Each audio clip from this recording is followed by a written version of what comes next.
That that was the topic of the government intervention in international trade, which is really important.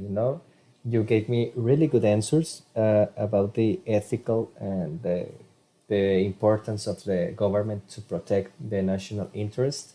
And well, you had a really good idea, and then you can see why it's so important that the government tends to protect their own economy, their own national producers. And now we're going to talk about the final topic, which is the World Trade Organization. We're going to talk about the main referee worldwide in the terms of economics and international trade, which is the WTO.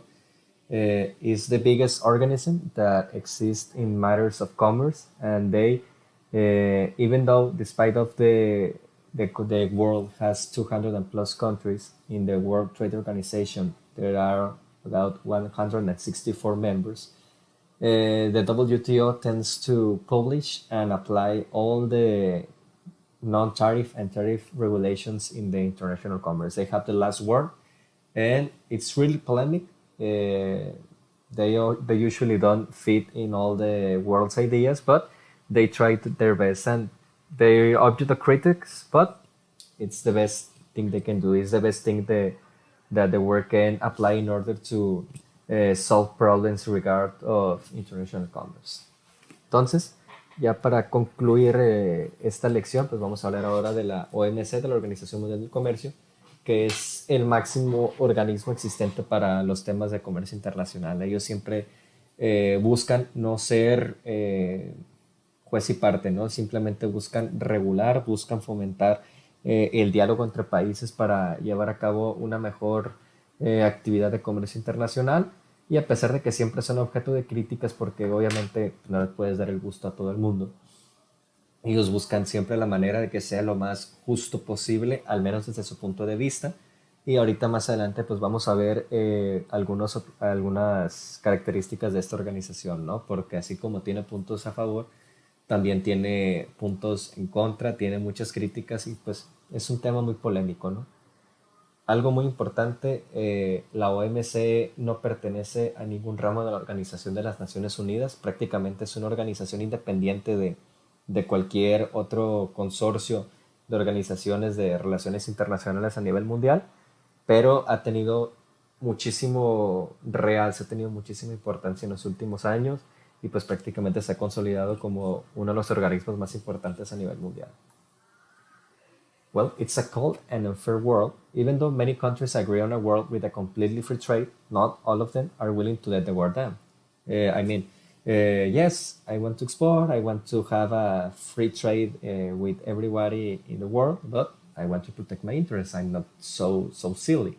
I don't want to be hurt by, for example, the United States or being hurt by Brazil or Argentina, and they can give me a low punch in my economy. Several nations do not pull down the commercial barriers due to the fear of another countries don't do the same. And that has a solution, bilateral agreements, but most of the time it's an impartial point of view if it's going to work and they can have a positive relationship from the future. Entonces, como les comentaba, todos los países del mundo se muestran abiertos, se muestran siempre de que, ay, sí, por supuesto, vamos a tener acuerdos de libre comercio, hay que venderla a todo el mundo, es un mundo globalizado, ya podemos llegar a cualquier mercado, pero eso no significa que van a bajar la guardia o van a decir, no, pues sabes qué, vamos a exportar y tú también puedes importar de tu país y pues podemos hacer ahí siempre una bonita actividad comercial.